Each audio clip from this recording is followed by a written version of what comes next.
A to Z YouTube channel में मैं शाहिद आपका इस्तकबाल करता हूं, वेलकम करता हूं। आप सबको मालूम है कि शिक्षक भर्ती 2022 इसके तहत जो फेज़ 1 हुआ था, उसके बाद बहुत सारे लोगों ने ये ऐलान कर दिया था कि अब इसके बाद कोई दूसरा फेज़ नहीं होगा। खैर, वो उनकी अपनी मालूमात थी, लेकिन हमको ये बात मालूम थी कि फेज़ 2 होने वाला है, लेकिन उसको करवाने के लिए बहुत सारी कोशिशें करनी पड़ी और उसके लिए जगह-जगह आंदोलन करना पड़ा और इस सब के आप गवाह हैं। और पिछले 1 हफ्ते से जो कुछ भी फेज़ 2 से रिलेटेड एक्टिविटीज़ हो रही हैं, वो सब आपको पता है। जैसे मुंबई मंत्रालय में जाकर उसका फ़ॉलो-अप लेना हो या फिर पुणे में जाकर आयुक्त ऑफ़िस से जाकर फ़ॉलो-अप लेना हो और अलग-अलग नगर पालिका, महानगर पालिका में जाकर जो हमारे साथी हैं, वो फ़ॉलो-अप ले रहे हैं और वैकेंसी ज़्यादा से ज़्यादा आने वाली है। अब ये भी एक बात क्लियर है कि जो मंत्री साहब हैं, हमारे शिक्षण मंत्री साहब हैं और आयुक्त साहब हैं, उनके तहत पेपर में एक न्यूज़ भी आई है और न्यूज़ में ये कहा गया है कि शालेय विभाग जो है, एजुकेशनल डिपार्टमेंट जो है, वो नियर अबाउट 15,000 वैकेंसी फिल करने वाला है सेकंड फेज में। तो ये हमारे लिए खुशी की बात है। लेकिन इस वीडियो के ज़रिए मैं आपको एक खुशखबरी भी सुनाने जा रहा हूं, जो कि आपको ऑलरेडी पता ही है कि सेकंड फेज जल्द अज जल्द होने वाला है और उसकी बहुत सारी कार्रवाई शुरू भी हो गई है। वापस से जो तिलिस्मा कंपनी थी जिसने फेज 1 करवाया था, उसी को इसका कॉन्ट्रैक्ट मिला है। अब फेज 2 अनकरीब शुरू होने वाला है। अभी तक की जो मालूमात है उसके मुताबिक अगले 10 दिनों के अंदर फेज 2 शुरू हो सकता है। फेज 2 शुरू हो सकता है मतलब क्या शुरू हो सकता है एग्जैक्टली, वो आपको जानने की जरूरत है। तो अभी तक मिली गई मालूमात के मुताबिक फेज 2 में जो कैंडिडेट्स हैं, जो अभियोग्यता धारक हैं, जो एस्पेरेंट्स हैं, यानी वो जो सेकंड फेज का इंतजार कर रहे हैं, उनके लिए एडिट का ऑप्शन मिलने वाला है। एडिट का ऑप्शन मिलने में आप क्या कर सकेंगे कि उसके अंदर अपनी एजुकेशनल क्वालिफिकेशन जो 12 फरवरी 2023 से पहले की थी, उसको आप एडिट कर पाएंगे। मतलब कि किसी के पास सर्टिफिकेट था लेकिन उन्होंने उसको अपलोड नहीं किया है। इस जिमन में बहुत सारे वीडियोस बने हैं कि कौन सी चीज़ें आप एडिट कर सकेंगे, लेकिन क्लियर तो जब भी होगा जब न्यूज़ बुलेटिन आएगी। अगर न्यूज़ बुलेटिन का सिलसिला वापस से शुरू होता है, जो कि हमारे पुराने शिक्षण आयुक्त साहब थे सूरज मांढरे सर, उन्होंने शुरू किया था, तो हमको उसके जरिए पता लग जाएगा कि हम क्या क्या चीज़ें एडिट कर सकते हैं। मेरा फिलहाल का अभी मुद्दा वो नहीं है। सबसे पहली बात तो यह है कि फेज 1 में बहुत सारे नाइंसाफियां हुई हैं, बहुत सारे अन्याय हुए हैं, बहुत सारे खतरात हमारे पर उस वक्त के अभी भी मंडरा रहे हैं और इसीलिए मैंने इस वीडियो का थंबनेल भी वही रखा है कि शिक्षक भर्ती फेज 2 खतरात। अब क्या खतरात होते हैं? खतरात असल में खतरा उर्दू वर्ड है और खतरात उसकी जमा है, उसका प्लूरल है। मतलब कौन कौन से खतरात हमको फेज 2 में आ सकते हैं, जो कि फेज 1 में भी आए। बहुत सारी गलतियां हुई हैं। हालांकि शालेय विभाग और दीगर लोगों ने यह कहा है कि हमने ज्यादा से ज्यादा इंसाफ करने की कोशिश की है, लेकिन फिर भी कुछ नाइंसाफियां टेक्निकली हो गई हैं या किसी ने प्लान करके किया है। और इस वीडियो के जरिए मैं उसी की तरफ आपको उसी से रोशनास कराना चाहूंगा या उसी की तरफ आपको मुतवज्जे करना चाहूंगा। तो हम वन बाय वन लेते हैं। जैसे कि सबसे पहला मुद्दा जो मेरा है वो सभी मीडियम्स के लिए खतरा है।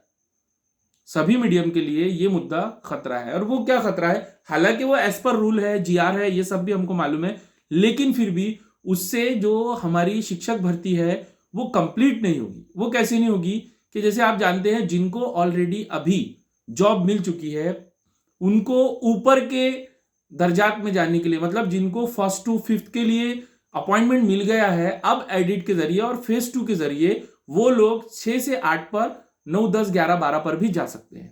तो इसका क्या खतरा हुआ? तो इसका खतरा ये हुआ है कि जो नए लोग अभी इंतजार कर रहे हैं फेज 2 का, उसके लिए आंदोलन कर रहे हैं, उसके लिए कोशिश कर रहे हैं, उसके लिए फॉलोअप कर रहे हैं, हो सकता है कि वो इससे महरूम रह जाए, क्योंकि वही नीचे वाले लोग ऊपर की क्लासेस पे चले जाएंगे और वो नीचे की जगह खाली रह जाएगी। तो इसका कोई ना कोई हल शालेय विभाग को निकालना चाहिए। अगर ये मेरा वीडियो उन तक पहुंच रहा है, जिम्मेदारान तक, तो जरूर इस मामले में सोचना चाहिए कि जब हमारा टारगेट 20,000 और 21,000 वैकेंसी फिल करने का है, तो इस तरह से तो 20,000 और 21,000 वैकेंसी फिल नहीं होगी, क्योंकि वही नीचे वाले स्टूडेंट ऊपर जा रहे हैं और ये रिपीटेशन हो रहा है। तो रिपीटेशन ऑफ द कैंडिडेट, ये एक बड़ा खतरा फेज 2 के साथ है, जो फेज 1 में भी हुआ था। फेज 1 में एक और बड़ी प्रॉब्लम हमको देखने को मिली है, क्योंकि फॉर्म ऐसे एस्पिरेंट्स, ऐसे स्टूडेंट्स ने, ऐसे कैंडिडेट ने फिल किया है टैट का, उन्होंने किसी तरह टैट का एग्जाम दिया था, तो उनके जो मार्क थे उस बेसिस पर उन्होंने पवित्र पोर्टल पर रजिस्ट्रेशन किया, लेकिन उनका डीएड और बीएड कंप्लीट नहीं था। 12 फरवरी 2023 तक उनकी शैक्षणिक अर्हता, एजुकेशनल क्वालिफिकेशन कंप्लीट नहीं थी, तालीमी सलाहियत कंप्लीट नहीं थी। वो डीएड और बीएड के लास्ट ईयर में थे, तो रूल के मुताबिक वो लोग पवित्र पोर्टल पर रजिस्ट्रेशन नहीं कर सकते थे। लेकिन जब उन्होंने रजिस्ट्रेशन किया तो उनका रजिस्ट्रेशन हुआ, और जब रजिस्ट्रेशन हुआ तो उन लोगों को प्रेफरेंस आए। जब उन लोगों को प्रेफरेंस आए तो उनको स्कूलें भी अलाउट हुई, क्योंकि मार्क्स जाहिर सी बात है मेरिट के लेवल के थे उनके, लेकिन उनकी एजुकेशनल क्वालिफिकेशन ही कंप्लीट नहीं थी, तो फिर वो कैसे एलिजिबल हुए। खैर, ये पोर्टल की टेक्निकल प्रॉब्लम है, और उसकी वजह से क्या हुआ कि राउंड 1 में, या जिसको हम फेज 1 कह रहे हैं, उसमें बड़ी प्रॉब्लम हुई। बड़ी प्रॉब्लम क्या हुई कि ऐसे कैंडिडेट जिनका डीएड और बीएड कंप्लीट नहीं था, उन्होंने फॉर्म फिलअप किया, उनको प्रेफरेंस आए, उनको स्कूलें मिली, और यहां तक के कि वो डॉक्यूमेंट वेरिफिकेशन के लिए भी गए, और वहां पर वो लोग रिजेक्ट हो गए। तो अब वो जगह खाली रह गई। लेकिन खुशकिस्मती की बात यह है कि फेज 1 के बाद फेज 2 होने वाला था, लिहाजा वो वैकेंसी अब फेज 2 में आने वाली है। लेकिन फेज 2 के बाद तो कोई फेज होने की कोई गारंटी नहीं है, बल्कि नहीं होने वाला है। तो अगर वापस से कुछ कैंडिडेट शरारतन या किसी वजह से, या ना समझी की वजह से, या मालूमात नहीं होने की वजह से फिर से यही प्रॉब्लम क्रिएट करते हैं, तो फिर जो वैकेंसी खाली रह जाएगी उसका क्या होगा। मैं थोड़ा सा इसको डिटेल में समझाना चाहूंगा कि अभी जैसे फेज 2 के लिए पोर्टल ओपन होगा और बच्चे उसमें एडिट करेंगे। अब वो लोगों ने शरारतन और ऐसा किया कि एडिट किया उसके अंदर, और गलत इंफॉर्मेशन पुटअप की उसके अंदर, और गलत इंफॉर्मेशन पोर्टल पर पुटअप करने की वजह से जाहिर सी बात है मेरिट लिस्ट में उनका नाम आएगा, यादी में उनका नाम आएगा, उनको स्कूलें अलॉट होंगी, और समायोजन, सॉरी, उनका जो है काउंसलिंग होगी, समुपदेशन होगा। उसके बाद में उनको स्कूलें अलॉट होने से पहले उनका डीबी होगा, मींस डॉक्यूमेंट वेरिफिकेशन होगा, और डॉक्यूमेंट वेरिफिकेशन में वो फेल हो जाएंगे। तो ऐसी सूरत में कोई वेटिंग लिस्ट तो लगने वाली नहीं है शिक्षक भर्ती की, तो वो जगह वैकेंट ही रह जाएगी। मान लो 15,000 जगह आती है, और ऐसे अगर 3-4 हजार लोगों ने भी किया कि उन्होंने गुमराह किया या झूठी इंफॉर्मेशन फिलअप की, और वो जगह वैकेंट रह गई, तो वो टीचर की पोस्ट तो खाली ही रह जाएगी।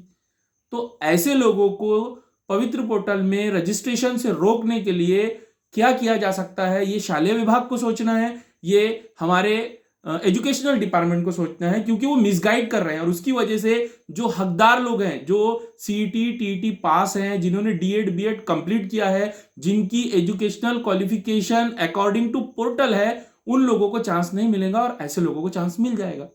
और होगा क्या कि वो फिर डॉक्यूमेंट वेरिफिकेशन में रिजेक्ट हो जाएगी, और जगह फिर से खाली रह जाएगी। जो हमारी मेहनत है, जो कोर टीम की मेहनत है, जो सब सेकंड फेज का इंतजार करने वाले लोगों की मेहनत है, फिर से उसमें प्रॉब्लम क्रिएट हो जाएगी, और हमको वो फल नहीं मिलेगा, उस आखिरी शख्स को इंसाफ नहीं मिलेगा जिसको इस सेकंड फेज से जॉब चाहिए, वो जगह खाली रह जाएगी। और ये कुछ ना समझ लोगों की, हमने बार बार पिछले वीडियो में भी बहुत रिक्वेस्ट की थी ऐसे लोगों से कि अगर आपकी एजुकेशनल क्वालिफिकेशन कंप्लीट नहीं है तो आप इस तरह का काम मत कीजिए, लेकिन उन लोगों ने नहीं सुना। शरारतन उन्होंने फेज 1 में रजिस्ट्रेशन किया, और वो डॉक्यूमेंट वेरिफिकेशन में रिजेक्ट हुए। अब वो जगह वैकेंट है, खुशकिस्मती से वो जगह सेकंड फेज को आने वाली है। लेकिन सेकंड फेज में भी अगर इस तरीके से हुआ तो बहुत बड़ी प्रॉब्लम हो सकती है।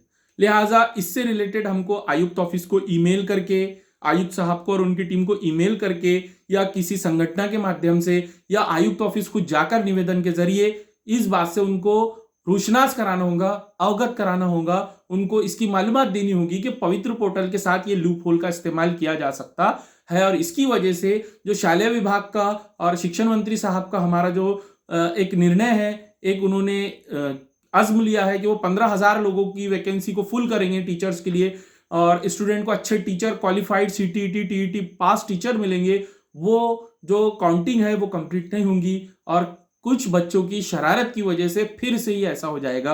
और लिटरली ये लोग शरारत इस तरीके से कर रहे हैं। ये पूरे पूरे के पूरे फेज के लिए ये प्रॉब्लम क्रिएट हो रही है। इसके अलावा भी शिक्षक भर्ती में बहुत सारे प्रॉब्लम्स हैं।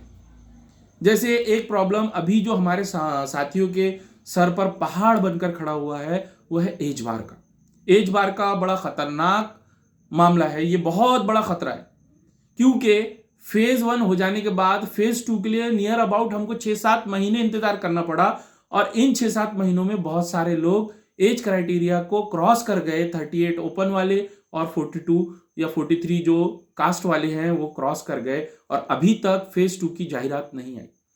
और as per GR, as per rule के जाहिरात जब आती है, एडवर्टीजमेंट जब आती है, जब आपकी एज अकॉर्डिंग टू रूल होना चाहिए, जो कि वो एज बार हो गया। उसके लिए भी हमारी कोर टीम की रहनुमाई में बहुत सारे साथियों ने वो की है, पाठ पुरावा किया है, कोशिश की है, और उस पर लेकिन अभी फाइनल फैसला आना बाकी है। तो इस वीडियो के माध्यम से जो भी रिस्पॉन्सिबल पर्सन, जो भी जिम्मेदारान किसी संगठन के हो, आयुक्त ऑफिस के हो, या कोई भी जो कुछ कर सकता है, उन तक मैं ये रिक्वेस्ट करता हूं कि ये प्रॉब्लम सॉल्व किया जाए। उन कैंडिडेट के साथ नाइंसाफी ना हो जो किसी वजह से एज बार हो जा रहे हैं, इसमें उनकी कोई गलती नहीं है। और मैं डिमांड करता हूं कि फेज 1 में जो एज क्राइटेरिया कंसिडर किया गया था वही एज क्राइटेरिया कंसिडर किया जाए, ताकि इन लोगों को भी इंसाफ मिले। क्योंकि अगर ऐसा नहीं होता है तो वो लोग हमेशा अब शिक्षक भर्ती से बाहर हो जाएंगे, हमेशा के लिए, और ये बहुत बड़ी नाइंसाफी है। पूरी जिंदगी भर की एजुकेशनल मेहनत उनकी खराब हो सकती है। तो इस पर जो जिम्मेदारान हैं, इस वीडियो के जरिए मैं उनसे रिक्वेस्ट करता हूं कि वो इस मामले में कुछ ना कुछ पॉजिटिव रिस्पांस दें। हालांकि मंत्रालय से इसका लेटर आयुक्त ऑफिस गया है, आयुक्त ऑफिस से वो जवाब जाने वाला है, लेकिन हमको नहीं मालूम कि बंद लिफाफे में क्या है। तो लिहाजा फिंगर क्रॉस है, देखते हैं क्या होता है। लेकिन हम रिक्वेस्ट करते हैं कि एज बार वालों को संधि दी जाए, उनको मौका दिया जाए, उनकी कोई गलती नहीं है। तो इस तरीके से दो प्रॉब्लम हो गए, मतलब कि स्टूडेंट रिपीट होने वाले और गुमराह करने वाले भी स्टूडेंट है जिनका डीएड बीएड कंप्लीट नहीं हुआ। तीसरा है एज बार का मसला, तो एज बार का मसला भी सॉल्व होना चाहिए। और अब आगे के जो मसाइल हैं वो स्पेशल उर्दू मीडियम के साथ हैं, वो स्पेशल उर्दू मीडियम के साथ हैं। इससे पहले भी मैंने इन टॉपिक्स पर वीडियो बनाए हैं, लेकिन अब फेज 2 होने वाला है, लिहाजा फिर से मैं खुलेआम ये वीडियो के जरिए बताना चाहता हूं उर्दू मीडियम के और दीगर तमाम मीडियम के साथियों के साथ कि ये एक नाइंसाफी है। नाइंसाफी क्या है? तो सबसे पहले तो क्रॉस मीडियम की नाइंसाफी है कि ऐसे कैंडिडेट जिनका एजुकेशन कंप्लीटली दूसरे माध्यम से हुआ है, वो उर्दू के स्कूलों पर एज ए टीचर अपॉइंट हो गए हैं, और इसकी कवरिंग बीबीसी मराठी ने भी की है। वो कैसे हुआ कि 1 से 5 पर विषय शिक्षक की बात नहीं हो रही यहां पर, या सेमी इंग्लिश की बात नहीं हो रही है, ये मैं क्लियर कर दूं। मैं बात कर रहा हूं प्योर उर्दू मीडियम स्कूल जो 1 से 5 चलती है, जहां पर लैंग्वेज जो है, फर्स्ट लैंग्वेज वो उर्दू है। वहां पर ऐसे टीचरों का अपॉइंटमेंट हुआ है जो उर्दू 0% भी नहीं जानते, बिल्कुल भी नहीं जानते। उनका अपॉइंटमेंट हो गया है। बच्चों का इंटरव्यू लिया गया तो बच्चे कहते हैं सर बहुत अच्छे हैं लेकिन पढ़ा नहीं पा रहे। सर का इंटरव्यू लिया गया तो सर कह रहे हैं कि बच्चे बहुत अच्छे हैं लेकिन मैं उनके लिए कुछ कर नहीं सकता, मेरी मजबूरी है, मुझे प्रेफरेंस आए थे, मुझे स्कूल मिला था, मैं यहाँ पर गया था। तो ये एक टेक्निकल गलती है। तो मैं शालेय विभाग से और इस जिम्मेदारान से रिक्वेस्ट करता हूँ कि प्लीज प्लीज ये प्रॉब्लम सॉल्व किया जाए, क्रॉस मीडियम का मसला सॉल्व किया जाए। अदर मीडियम के जो टीचर्स हैं वो 1st to 5th तक मदर टंग में कैसे सिखा सकेंगे उन बच्चों को, जबकि उनको आती ही नहीं है। और ये बच्चों का जन्मसिद्ध अधिकार है कि उनको जो प्राइमरी एजुकेशन है उनकी मातृभाषा में दी जाए। तो इस पर जो जिम्मेदारान है प्लीज उसको गौर कीजिए। जो लोग इसको सुन रहे हैं आयुक्त ऑफिस तक हमारी बात पहुंचाइए। इसको अगर कोई न्यूज़ वाले सुन रहे हैं तो न्यूज़ में इस चीज़ को चलाइए ताकि वक्त पर हमको इंसाफ मिल सके, वरना जो फेज 1 में हुआ है वही फेज 2 में होगा और उर्दू की वैकेंसी फिर से खाली रह जाएगी। तो इस चीज पर ध्यान दीजिए। एक और अहम मुद्दा जो स्पेशल उर्दू के साथ है वो है उर्दू आइसोलेटेड।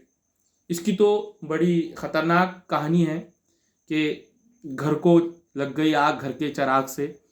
ये बहुत खतरनाक मामला है और वो मामला इस तरह से है कि एक कहानी है, चलिए सुनते हैं। इंटरेस्टिंग कहानी है, आप भी सुनिए इस वीडियो के माध्यम से। कि कुछ कैंडिडेट मराठी मीडियम से एजुकेशन हासिल किया, अदर मीडियम से एजुकेशन हासिल किया और वो उर्दू भी जानते थे, मतलब उर्दू के उनके फ्रेंड थे या वो उर्दू वालों को भी जानते थे, लेकिन उनकी पूरी एजुकेशन जो है मराठी मीडियम से हुई। अब उनको पता था कि एक 100 मार्क का आइसोलेटेड का 10th में पेपर दिया जा सकता है उर्दू का, और उसकी वजह से आपकी फर्स्ट लैंग्वेज मराठी भी होती है, और चूंकि आप आइसोलेटेड 100 मार्क का पेपर दे रहे हैं तो आपकी उर्दू भी फर्स्ट लैंग्वेज कंसीडर की जा सकती है एज पर रिक्वायरमेंट। उन्होंने ये इसलिए किया क्योंकि वो मराठी वाले कैंडिडेट के साथ कंपीट नहीं कर सकते थे, मराठी का कट ऑफ बहुत हाई जाता है, और इसलिए उन्होंने क्या किया कि उर्दू का 100 मार्क का पेपर दिया, उसका एक ग्रुप बनाया, उस ग्रुप के अंदर बहुत सारे लोग शामिल हुए। उन्होंने पवित्र पोर्टल पर रजिस्ट्रेशन करते वक्त अपना फर्स्ट लैंग्वेज उर्दू सिलेक्ट किया, जबकि फर्स्ट लैंग्वेज उनकी मराठी होना चाहिए था, उर्दू तो उन्होंने आइसोलेटेड दिया था। इस तरह से उनको उर्दू के प्रीफरेंसेस आए और आज उनका अपॉइंटमेंट उर्दू की स्कूलों पर हो गया है, जबकि उनका पूरा एजुकेशन मराठी से हुआ है। सिर्फ उन्होंने एक 100 मार्क का पेपर उर्दू का दिया है और उसके जरिए उनको वो सीटें मिली हैं। तो शालेय विभाग को ये चीज भी सोचना चाहिए कि ये आइसोलेटेड के कैंडिडेट उर्दू के साथ नाइंसाफी कर रहे हैं। ये नाइंसाफी फेज 2 में नहीं होना चाहिए, बल्कि मैं तो इस वीडियो के माध्यम से ये रिक्वेस्ट करता हूं, अगर रिस्पॉन्सिबल पर्सन तक मेरा ये वीडियो पहुंच रहा है, कि इसकी इंक्वायरी की जाए कि कौन से ऐसे कैंडिडेट हैं जिनका पूरा एजुकेशन अदर मीडियम से हुआ है, वो सिर्फ एक 100 मार्क का पेपर देकर उर्दू की जगह को हथिया लिए हैं। उर्दू वालों के साथ ये नाइंसाफी है, उस कैंडिडेट के साथ नाइंसाफी है जिसने अपना पूरा एजुकेशन उर्दू में हासिल किया, उसके साथ नाइंसाफी है। तो इस पर ध्यान देना चाहिए। मैं उर्दू के जो कैंडिडेट्स हैं उनसे भी रिक्वेस्ट करता हूं कि अपनी बात निवेदन के माध्यम से, ईमेल के माध्यम से आयुक्त ऑफिस तक पहुंचाइए कि आइसोलेटेड भी एक बड़ा मसला उर्दू मीडियम के साथ है। इस तरह के बहुत सारे मसाइल हमारे साथ हैं। आखिरी पर एक और खतरा हमको है जो हम ही से है, वो ये है कि बहुत सारे कैंडिडेट ऐसे होते हैं जो ऑलरेडी जॉब पर हैं या जो ऑलरेडी कहीं पर हैं, वो काम कर रहे हैं, उनको अपना सिलेक्टेड जिला चाहिए। फेज 1 में भी हमने रिक्वेस्ट की थी, अब फेज 2 के लिए भी रिक्वेस्ट कर रहे हैं कि जहां आपको नहीं जाना है वहां का प्रेफरेंस प्लीज मत डालिए। तो मैंने आपको इस वीडियो के माध्यम से जो मुद्दे बताए उसको प्लीज याद रखिए। सबसे पहला मसला तो यह है कि repetition of the candidate bar bar repeat होंगे, जो नीचे की क्लास पर हैं वो ऊपर चले जाएंगे जबकि उनको ऑलरेडी जॉब मिल चुकी है। लेकिन ये कहा जा रहा है कि रूल का हिस्सा है, लेकिन अगर इस पर कोई रास्ता निकल सकता है तो प्लीज इस पर कोई रास्ता जरूर निकालिए। दूसरा, एज बार का बहुत बड़ा मसला है, उस मसले को भी सॉल्व करना बहुत ज़्यादा ज़रूरी है। क्रॉस मीडियम का उर्दू मीडियम के साथ मसला है, अदर मीडियम के कैंडिडेट की पूरी पढ़ाई हुई है और उर्दू मीडियम पर आ गए हैं, पढ़ाते उनको आ रहा नहीं है, बच्चों को सिखा नहीं पा रहे हैं। चौथा मुद्दा हमारा आइसोलेटेड का है, उसका भी सॉल्यूशन होना ज़रूरी है। तो इस वीडियो के माध्यम से और इसका जो थंबनेल भी मैंने बनाया है कि शिक्षक भर्ती फेज 2 के खतरे, तो ये सारे खतरे फेज 2 में अभी भी लागू हैं। इसके अलावा भी कोई अपडेट होती है तो मैं ज़रूर आपके सामने आऊँगा, आपको बताऊँगा। ज़रूरत है कोशिश करने की, और आखिरी पर यही रिक्वेस्ट करूँगा कि कोर टीम जिस तरह से हमको गाइड कर रही है उसके ज़रिए हम ज़्यादा से ज़्यादा वैकेंसी लाने की कोशिश करें, और एडिट का ऑप्शन जल्द ही मिलने वाला है, उसके लिए भी कोशिश की जा रही है। आगे जैसे भी हालात आते हैं हमको हार नहीं मानना है। जब तक फेज 2 नहीं होता और ज़्यादा से ज़्यादा कैंडिडेट नहीं लगते तब तक हमको कोशिश करते रहना है, थकना नहीं है, परेशान नहीं होना है, नाउम्मीद नहीं होना है। अगर मेरा ये वीडियो आपको पसंद आया है तो मेरे चैनल को सब्सक्राइब कीजिए, लाइक कीजिए और शेयर कीजिए। शुक्रिया।